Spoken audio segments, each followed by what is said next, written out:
नीतीश कुमार जानते थे कि हमको आरक्षण का लॉलीपॉप बिहार के वासियों को देना है, ओबीसी समाज को देना है और इसी के नाम पर लूट लेना है, वोट ले लेना है, इसीलिए उन्होंने ऐसा करतूत किया। देखिए, सबसे पहले तो आरक्षण को समझना होगा। भारत में आरक्षण का 3 स्तर है।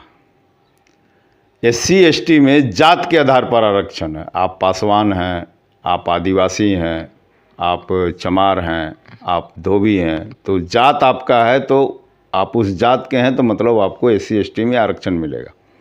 OBC को आरक्षण सामाजिक और आर्थिक पिछड़ेपन के आधार पर है।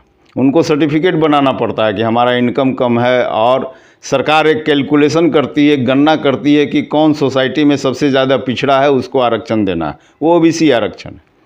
तीसरा आरक्षण है स्वर्ण आरक्षण। यह जात के आधार पर भी है, सुदामा कोटा भी है और पिछड़ेपन भी आधार है। अब समझिए बिहार में और उत्तर भारत की कहानी क्या है। राजस्थान में ब्राह्मणों को आरक्षण मिला हुआ है।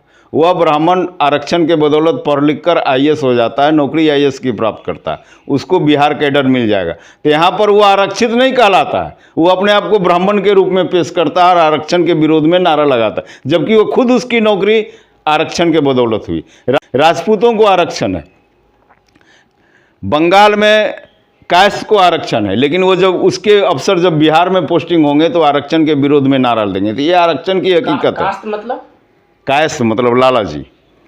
तो ये आरक्षण की ये बिहार में ये खेल है। दूसरा कि नीतीश कुमार हैं, इन्होंने कई क्षेत्र में आरक्षण दिया, अधिकार नहीं दिया। पंचायतों में आरक्षण देके कई लोगों को, अति पिछड़ी जातियों को, महिलाओं को इन्होंने वार्ड मेंबर से लेके जिला परिषद बनाने का प्रयास किया। अधिकार क्या है? ये ना टैक्स की वसूली, पंचायती टैक्स की वसूली कर सकते हैं, ना मालगुजारी की वसूली कर सकते हैं। इनका अपना कोई फंड नहीं है इन पंचायती संस्थाओं का। दूसरा, ये अफसरों के जी हजूरी में लगे रहते हैं। हम तो बार बार कहे हैं और फिर कह रहे हैं आपके माध्यम से कि आपने कभी ऐसा सुना है कि चीफ मिनिस्टर उठकर अपने कैबिनेट सेक्रेटरी के ऑफिस में जाता हो? लेकिन प्रखंड का प्रमुख है, वह वीडियो के गेट पर खड़ा रहता और कहता है कि मे आई कमिंग सर। प्रखंड प्रमुख का सचिव है वीडियो, लेकिन ये अफसरशाही इतनी बढ़ी हुई है कि उनको कोई अधिकार नहीं है, क्योंकि नीतीश कुमार भी जानता है कि आरक्षण से आए हुए लोग, इनको ज्ञान क्या होगा, और वो अफसरशाही के बोझ तले दबे हुए हैं। इन्होंने महिलाओं को आरक्षण दिया सिपाही भर्ती में, वह एक बात मानी जा सकती है। फिर नौकरियों में ये आरक्षण दिए। अभी जो आरक्षण जनगणना के बाद बढ़ाने का इन्होंने प्रयास किया, ये जानते थे। और नीतीश कुमार न्यायपालिका को मैनेज करने वाले लोग रहे। इनके यहाँ जितने लोग हैं जो आजू बाजू दिखते हैं, सब न्यायपालिका की सेटिंग करते हैं। इनको पता नहीं था कि हम न्यायपालिका में जाएंगे तो आरक्षण समाप्त हो जाएगा। इन्होंने तमिलनाडु के तर्ज पर आरक्षण क्यों नहीं बढ़ाया? तमिलनाडु में तो नहीं, सुप्रीम कोर्ट और हाई कोर्ट ने कहा कि 65% घटा दो, 50% के सीमा तक रहना होगा।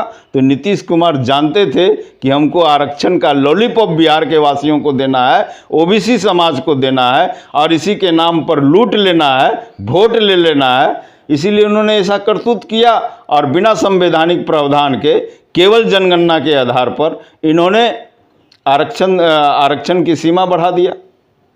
केवल वोट लेने का तरीका था, केवल वोट लेने का ड्रामा था। आइए, कुछ नहीं करेंगे। नीतीश कुमार के राज में कोई ऐसा परियोजना नहीं जो भ्रष्टाचार से युक्त न हो, कोई ऐसा नौकरी नहीं जो कोर्ट के दरवाजे पर नहीं गई हो। और आरक्षण ये जो जितना नीतिगत सिद्धांत है, शराबबंदी भी, ये आपको पता होगा कि अंग्रेजी शराब ये हाईकोर्ट के डायरेक्शन पर बंद किए, ये तो देसी बंद किए थे पहले। तो बिना कोर्ट के निर्देश के ये कुछ नहीं कर सकते। अब कोर्ट के आड़ में कहेंगे कि वही नहीं दिया तो हम क्या करेंगे? कोर्ट से हम लड़ें, न्यायपालिका से हम लड़ें? अरे तुम तो न्यायपालिका मैनेज करने वाले लोग हो, अपने ढंग के लोगों को न्यायपालिका में रखते हो, अपने ढंग के लोगों को, अपने एक समुदाय के लोगों को सरकारी वकील बना के रखते हो। उसमें भी बता दीजिए कि आपने क्या आरक्षण दिया। यहाँ जितने भी सरकारी वकील हैं कोई खास समुदाय के लोग हैं, उसमें तो नीतीश कुमार का आरक्षण नहीं है, नियुक्ति यही करते हैं। तो नीतीश कुमार आरक्षण का स्वांग रचते हैं, ढोंग रचते हैं, ये पूर्णतः झांसेबाज है।